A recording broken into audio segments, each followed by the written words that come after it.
سلام الحباب ديالي، ان شاء الله تكونوا بخير وعلى خير. اليوم غادي نديكم معايا في واحد الجوله ممتعه داخل جانجل ناتورا، واحد المكان اللي كيجمع بين الطبيعه والهدوء والاجواء الزوينه. من اول ما دخلنا حسينا بواحد الراحه اللي كبيره، والاشجار والمساحات الخضراء اللي كيعطيو واحد الاحساس مختلف.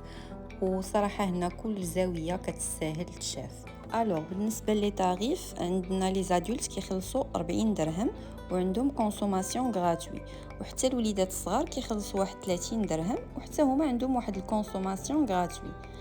وبالنسبه لابيسين الكبار راه كيخلصوا 150 والوليدات الصغار كيخلصوا 100 درهم. وشوفوا لي تبارك الله ما شاء الله، هذا المنظر رائع الصراحه. كاينين هاد الخيام هادو اللي تقدروا تجلسوا فيهم وتاخذوا راحتكم، وإلا جيتيو مع العائله ولا مع صحابكم فهذه بلاصه زوينه باش ترتاحوا شويه، تاكلوا، دوزوا واحد الوقت اللي زوين وسط الطبيعه. بصراحه كتعطي المكان جو مريح وكتخليك تستمتع بالخرجه ديالك اكثر.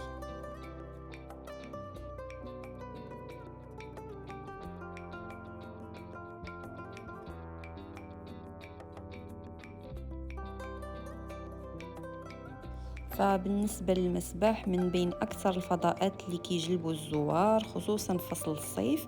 الصراحة الماء ديالو نقي والأجواء منعشة، سواء بغيتو تعوموا أو غير ترتاحوا حداه وتستمتعوا بالنهار ديالكم، فغتلقاو المكان مناسب لجميع أفراد العائلة.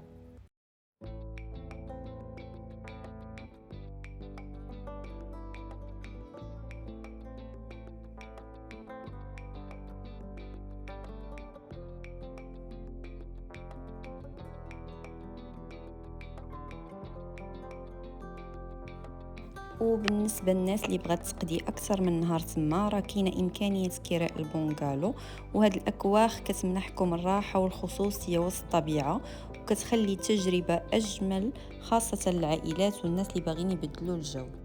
وهذا هو المطعم اللي كيوفر لكم مجموعه من المأكولات والمشروبات. صراحه هاد الفضاء هذا راه مريح وجد مناسب للعائلات.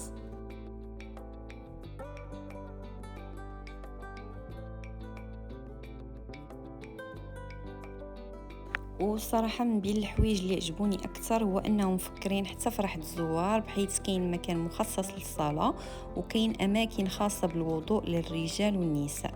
يعني صراحة كل شيء منظم ونقي باش أي واحد يقدر يأدي يعني الصلاة ديالو بكل راحة واطمئنان. وطبعا الا كنتو جايبين معكم وليدات صغار فغيعجبكم فضاء الالعاب اللي مخصص ليهم. كاينين العاب متنوعه ومساحات واسعه اللي يقدروا يلعبوا فيها بكل امان، وهذا الشيء غيخليكم حتى نتوما ترتاحوا وتستمتعوا بالجو.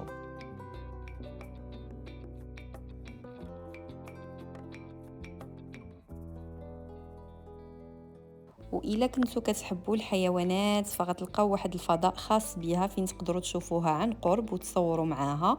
الصراحة هذا الفضاء كيعجب بزاف الأطفال وحتى الناس يعني اللي كبار، وكيخليهم يقربوا من الحيوانات ويستمتعوا بالوقت الزوين وسط أجواء عائلية.